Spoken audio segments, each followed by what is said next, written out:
కూటమి ప్రభుత్వం ప్రమాణ స్వీకారం చేసి 2 సంవత్సరాలు పూర్తయింది. ఈ 2 సంవత్సరాల్లో చంద్రబాబు చెప్పినటువంటి సూపర్ 6 వాగ్దానాల్లో ప్రతి మహిళకి 18 సంవత్సరాలు దాటినటువంటి ప్రతి మహిళకి 1500 రూపాయలు ఇస్తానని చెప్పాడు. అంటే సంవత్సరానికి 18 సంవత్సరాలు దాటినటువంటి ఈ రాష్ట్రంలో ఉన్నటువంటి మహిళలు 60 సంవత్సరాల మహిళలకి ఒక్కొక్క మహిళకి 18,000 రూపాయలు చొప్పున 2 సంవత్సరాల నుంచి 36,000 రూపాయలు బాకీ ఉన్నాడు. అదేవిధంగా ఈ రాష్ట్రంలో ఉన్నటువంటి 30 లక్షల మంది నిరుద్యోగులకి 3,000 రూపాయలు నిరుద్యోగ గుర్తిస్తానని చెప్పాడు. ₹1 బిళ్ళ కూడా ఇవ్వలేదు. వాళ్ళకి 30 లక్షల మంది నిరుద్యోగులకి మరి 72,000 రూపాయలు ఆయన బాకీ ఉన్నాడు. అదేవిధంగా ఈరోజు నిరుద్యోగులకి డిఎస్సి ఎగ్జామ్స్ పెట్టి నేను మెగా డిఎస్సి పెడతానని చెప్పి గతంలో వైఎస్సీపీ ఉండగా 10,000 మందికి మెగా డిఎస్సి పెడితే వాటిని క్యాన్సిల్ చేసి ఇంకొక 6,000 మందిని కలిపి 16,000 మందికి డిఎస్సి ఇచ్చానని గొప్పలు చెప్తున్నటువంటి ఈ ప్రభుత్వం జగన్మోహన్ రెడ్డి గారు అడుగుతున్నటువంటి ఏ క్వశ్చన్కి కూడా ఆన్సర్ చెప్పేటువంటి పరిస్థితి లేదు. ఈరోజు నిరుద్యోగులకి సక్రమ మార్గంలో ఇవ్వాల్సినటువంటి ఉద్యోగాలను కూడా మరి బంధుప్రీతితో పార్టీ ప్రీతితో డబ్బు మీద మమకారంతో మరి నిజంగా రావాల్సినటువంటి వాళ్ళకి అన్యాయం చేసి ఈరోజు వాళ్ళ డిఎస్సి ఉద్యోగులు పొట్ట కూడా కొట్టినటువంటి ప్రభుత్వం ఈ ప్రభుత్వం. అదేవిధంగా ఈ రాష్ట్రాన్ని అనేక రకాలుగా అభివృద్ధి చేస్తాను, నేను సంపద సృష్టిస్తానని చెప్పాడు. సంపద సృష్టించేది ఏం లేదు. జగన్మోహన్ రెడ్డి గారు 3,50,000 కోట్ల రూపాయలు 5 సంవత్సరాలు అప్పు చేసి 3 లక్షల కోట్ల రూపాయలు ప్రజలకే సంక్షేమ కార్యక్రమాల ద్వారా అందిస్తే ఓకే గగ్గోలు పెట్టినటువంటి ప్రభుత్వం ఈరోజు 3,50,000 కోట్ల రూపాయల పైన ఈ 2 సంవత్సరాల్లో అప్పులు చేసి అంతా కూడా ఆ కాంట్రాక్టు ఈ కాంట్రాక్టు ఈ వర్క్ ఆ వర్క్ అని చెప్పి ప్రజల సొమ్ముని లూటీ చేసి దోచుకునేటువంటి కార్యక్రమం మరి చంద్రబాబు చేస్తున్నాడు. సంపద నేను సృష్టిస్తానని చెప్పి ఇప్పుడు అధికారంలోకి వచ్చినాక చెబుతున్నాడు చంద్రబాబు నాయుడు గారు. సంపద నేనుగా సృష్టించడం, సంపద సృష్టిస్తాం అంటే పిల్లల్ని ఎక్కువ మందిని ఎవరికంటూ ఆడు ఎక్కువ సంపద సృష్టించినట్టు. నేను మా అబ్బాయి సంపద సృష్టించేటువంటి పరిస్థితుల్లో లేము కాబట్టి మీరే మీ సంపదను మీరు సృష్టించుకోండి, మేమిద్దరం చేతగాని వాళ్ళం, మాకేమి సంపద సృష్టించలేము, మేము ఒక్కొక్కరినే సృష్టించాం, మీరు 4, 5, 10 మందిని మీరు సృష్టించుకోమని చెప్పి మనకి చంద్రబాబు నాయుడు కథలు చెబుతున్నటువంటి పరిస్థితి ఉంది.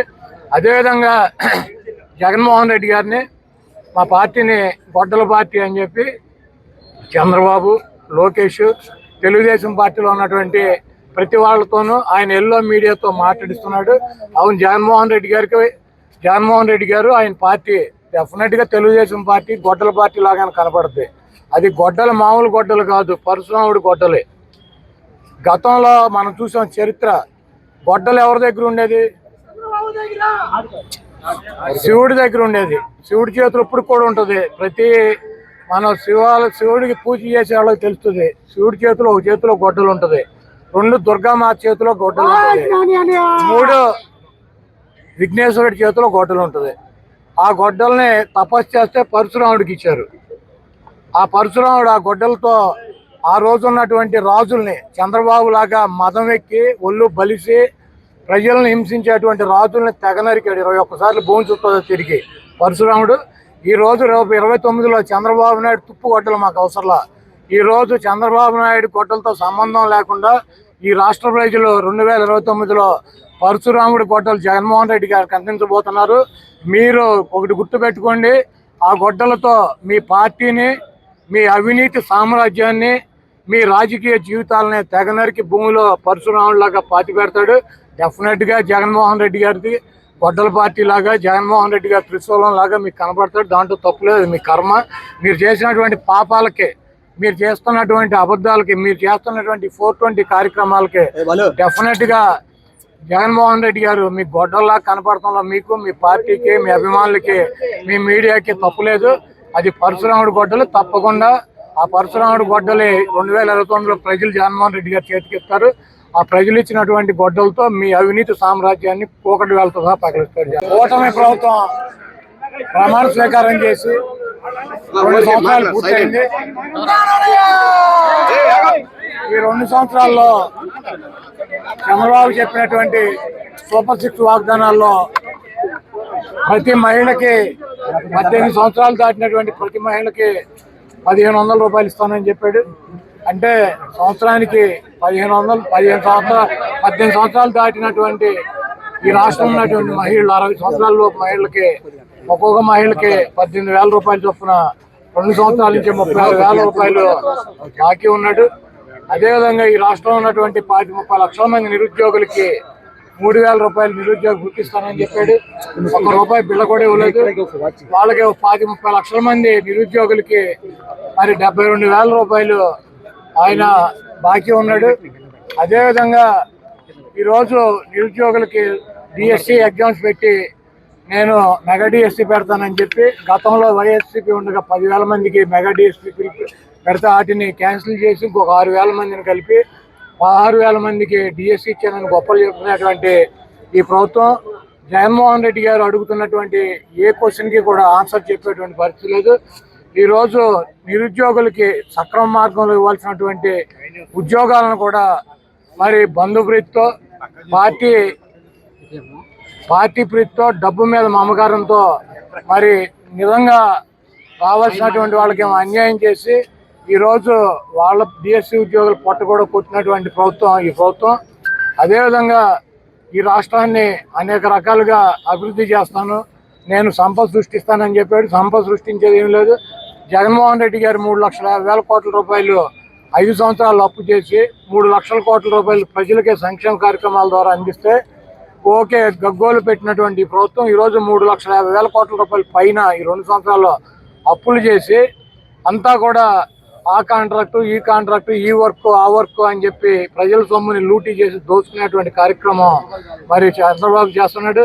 సంపద నేను సృష్టిస్తానని చెప్పి ఇప్పుడు అధికారంలోకి వచ్చినాక చెబుతున్నాడు చంద్రబాబు నాయుడు గారు. సంపద నేనుగా సృష్టించడం, సంపద సృష్టిస్తాం అంటే పిల్లల్ని ఎక్కువ మందిని ఎవరికంటూ ఆడు ఎక్కువ సంపద సృష్టించినట్టు నేను మా అబ్బాయి సంపద సృష్టించేటువంటి పరిస్థితుల్లో లేము. కాబట్టి మీరే మీ సంపదను మీరు సృష్టించుకోండి, మేమిద్దరం చేతగాని వాళ్ళం, మాకేమి సంపద సృష్టించలేము, మేము ఒక్కొక్కరినే సృష్టించాం, మీరు 4గురిని 5గురిని 10 మందిని మీరు సృష్టించుకోమని చెప్పి మనకి చంద్రబాబు నాయుడు కథలు చెబుతున్నటువంటి పరిస్థితి ఉంది.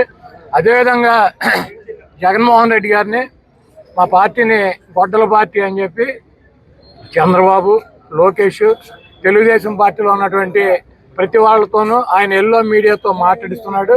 అవును, జగన్మోహన్ రెడ్డి గారు ఆయన పార్టీ డెఫినెట్గా తెలుగుదేశం పార్టీ గొడ్డల పార్టీ లాగానే కనపడుతుంది. అది గొడ్డలు మామూలు గొడ్డలు కాదు, పరశురాముడి గొడ్డలే. గతంలో మనం చూసాం చరిత్ర. గొడ్డలు ఎవరి దగ్గర ఉండేది? శివుడి దగ్గర ఉండేది. శివుడి చేతులు ఇప్పుడు కూడా ఉంటుంది. ప్రతి మన శివుడికి పూజ చేసే వాళ్ళకి తెలుస్తుంది. శివుడి చేతిలో ఒక చేతిలో గొడ్డలు ఉంటుంది, 2 దుర్గామాత చేతిలో గొడ్డలు ఉంటుంది, 3 విఘ్నేశ్వరుడి చేతిలో గొడ్డలు ఉంటుంది. ఆ గొడ్డల్ని తపస్సు చేస్తే పరశురాముడికి ఇచ్చారు. ఆ పరశురాముడు ఆ గొడ్డలతో ఆ రోజు ఉన్నటువంటి రాజుల్ని చంద్రబాబు లాగా మదం ఎక్కి ఒళ్ళు బలిసి ప్రజలను హింసించేటువంటి రాజుల్ని తెగనరికాడు. 21 సార్లు భూమి చుట్టూ తిరిగి పరశురాముడు. ఈ రోజు 29లో చంద్రబాబు నాయుడు తుప్పు గొడ్డలు మాకు అవసరంలా. ఈ రోజు చంద్రబాబు నాయుడు గొడ్డలతో సంబంధం లేకుండా ఈ రాష్ట్ర ప్రజలు 2029లో పరశురాముడి గొడ్డలు జగన్మోహన్ రెడ్డి గారికి అందించబోతున్నారు. మీరు ఒకటి గుర్తుపెట్టుకోండి, ఆ గొడ్డలతో మీ పార్టీని, మీ అవినీతి సామ్రాజ్యాన్ని, మీ రాజకీయ జీవితాలని తెగనరికి భూమిలో పరశురాముడిలాగా పాతి పెడతాడు. డెఫినెట్గా జగన్మోహన్ రెడ్డి గారిది గొడ్డల పార్టీ లాగా, జగన్మోహన్ రెడ్డి గారి త్రిశూలం లాగా మీకు కనపడతాడు. దాంట్లో తప్పులేదు, మీ కర్మ. మీరు చేసినటువంటి పాపాలకి, మీరు చేస్తున్నటువంటి అబద్ధాలకి, మీరు చేస్తున్నటువంటి 420 కార్యక్రమాలకి డెఫినెట్గా జగన్మోహన్ రెడ్డి గారు మీ గొడ్డల్లా కనపడటంలో మీకు, మీ పార్టీకి, మీ అభిమానులకి, మీ మీడియాకి తప్పులేదు.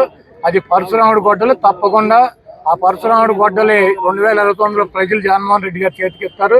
ఆ ప్రజలు ఇచ్చినటువంటి గొడ్డలతో మీ అవినీతి సామ్రాజ్యాన్ని పోకటి వేలతో సహా పగలిస్తాడు.